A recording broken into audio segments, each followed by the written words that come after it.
You can't depend on random teammates, but you can always trust a good system. In this video, I'm going to show you how to stop guessing and start dominating your Oregon basement defenses by mastering a system I call the defensive triangle. This system is made up of 3 core roles: the freezer contester, the elbow anchor, and the backside controller. For each role, I'll break down its primary job, the setup, and the best operators to get it done. But most importantly, I'm going to teach you the secret to winning in SoloQ. It's learning how to flow along the sides of this triangle, reacting to the enemy with perfect timing so you're always where you're needed most. Let's start with the first point on our triangle, the freezer contester. Your job in freezer isn't to hide, but to be the primary point of contact. You contest the freezer stairs, challenge the laundry push, and funnel the attackers into your line of sight. To do this, your setup is crucial. Reinforce this south wall only.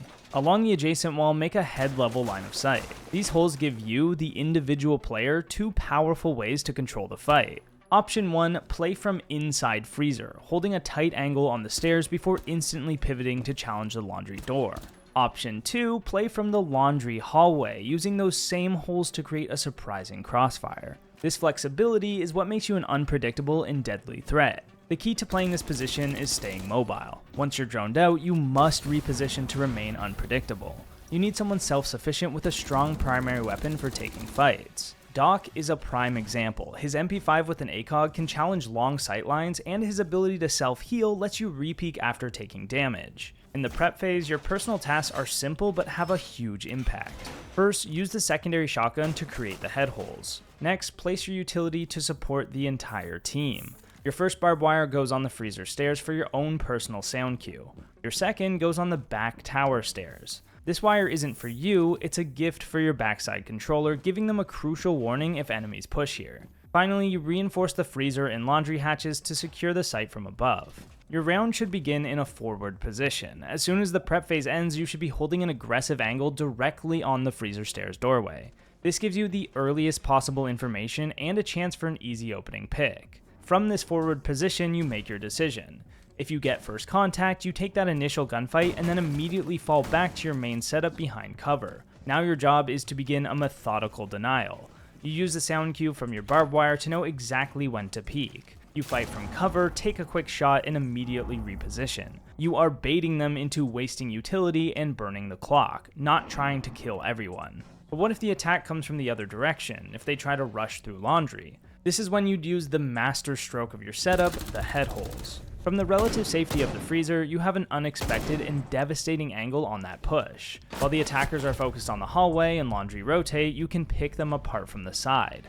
This creates chaos, splits their attention, and transforms a simple push into a kill funnel. But what if they ignore you entirely? This is where you use that defensive triangle.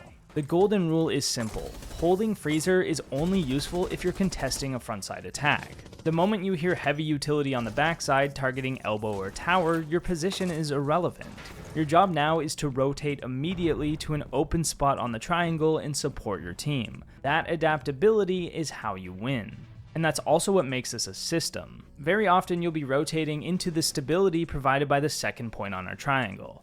Let's break down the fortress that is the elbow anchor. While the freezer player is your flexible contester, the elbow position is the opposite. It's the unshakable core of your defense. Your job is not to swing into fights. Your job is to be an immovable object that completely shuts down any push through elbow itself. Firstly, create your escape route. One rotate into supply and one into laundry.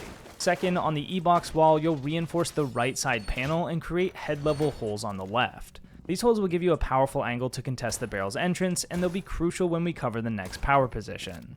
Smoke is king here. His gas canisters can completely stall a push and is perfect for countering attacker utility. Mute is another top option, using his jammers to block not only drone intel, but simultaneously countering many attacking gadgets. This makes you incredibly difficult to clear. To make this position into a true fortress though, have a teammate pick Jaeger or Wamai and place their utility nearby to stop projectiles. But how do you actually react to the attacking push as the anchor here? Firstly, you are not a statue.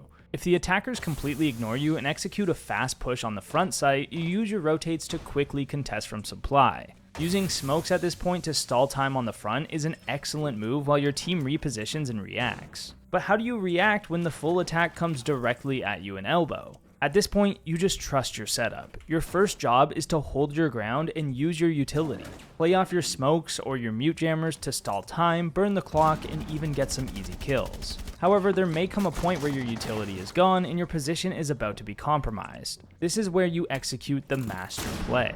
You give up elbow while simultaneously performing a complete strategic reset. Fall back slightly through your rotate and immediately use your saved reinforcement on the soft wall to block off that rotate. Think about what you've just done. You've completely reset the situation. The attackers who just spent minutes and a ton of utility to take control of elbow are now staring at a brand new solid wall. Without a hard breacher, their only option is a desperate head-on push directly into the final, most crucial point on our defensive triangle, the player holding pillar.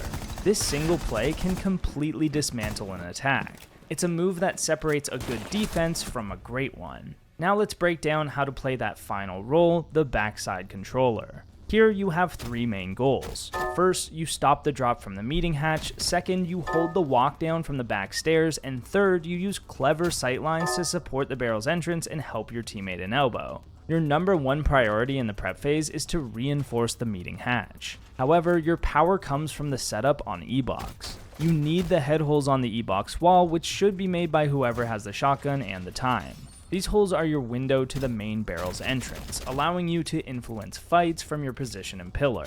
Your playstyle is a constant cycle of information gathering and patience. You'll primarily hold an angle on the back stairs, but you'll periodically and safely use the E-box head holes to check for pressure at barrels and support your elbow anchor. The tower default cam is a fantastic heads up for if any attackers are trying to sneak down the back stairs. Cade is going to be the primary choice for this role. His Electro Claw makes securing the hatch a set and forget scenario, letting you focus entirely on holding your angles. The TCSG with the ACOG is also perfect for holding down these long sight lines. Goyo is going to be a strong alternative for area denial. You can place a Vulcan canister on the platform of the stairs and use them to deny the bunker entrance if your elbow player needs to fall back. This adds another layer to your defense, making it even more powerful. So how do you react as this backside controller? Your reaction depends entirely on where the main attack is coming from, like our other two positions. If the attackers are pushing your side of the map, dropping the hatch, or rushing down tower stairs, your job is simple. You fight them. You use your head holes and your utility to hold your ground and dismantle their push. But if the attack is a heavy frontside push through laundry and freezer, you have a critical choice to make based on your team's positioning. Option 1, hold your position. This is your default play, especially in a chaotic round where you can't be sure your flank is covered. You hold your position in pillar and act as the team's insurance policy, guaranteeing that the defense doesn't get surprised by a late round flank. Option 2 is the active support. This is the smarter, more proactive play you make if you already have a teammate dedicated to watching the late flank from either tower or barrels. With your back secure, you're now free to push up the laundry hallway for support. You're not looking for risky solo fights, you're there to support them directly and create devastating crossfires on the choke points the attackers are being funneled into. This turns a standard defense into a deadly kill funnel, catching the attack between you and your team. A great backside controller reads the situation and knows which option to choose to guarantee the win. So there you have it, the complete defensive triangle system. With a contester and freezer, an anchor and elbow, and a controller on the backside, you've created a defense that is strong, adaptable, and incredibly difficult for any team to break. The most important thing is that you now have a system for thinking, not just a set of spots to memorize. Now I want to hear from you. Which of these three roles best fits your personal playstyle? Let me know in the comments. I read them all, people. If this guide helped you think about Siege on a deeper level, be sure to subscribe for more videos just like this. This is the start of the in-depth guides for every map, and you won't want to miss the next one. Click the video on the left to watch my settings guide for Siege X so you can optimize that part of your game, and click the video on the right for a video YouTube thinks you'll like for some reason. I don't know. Alright, see you next time.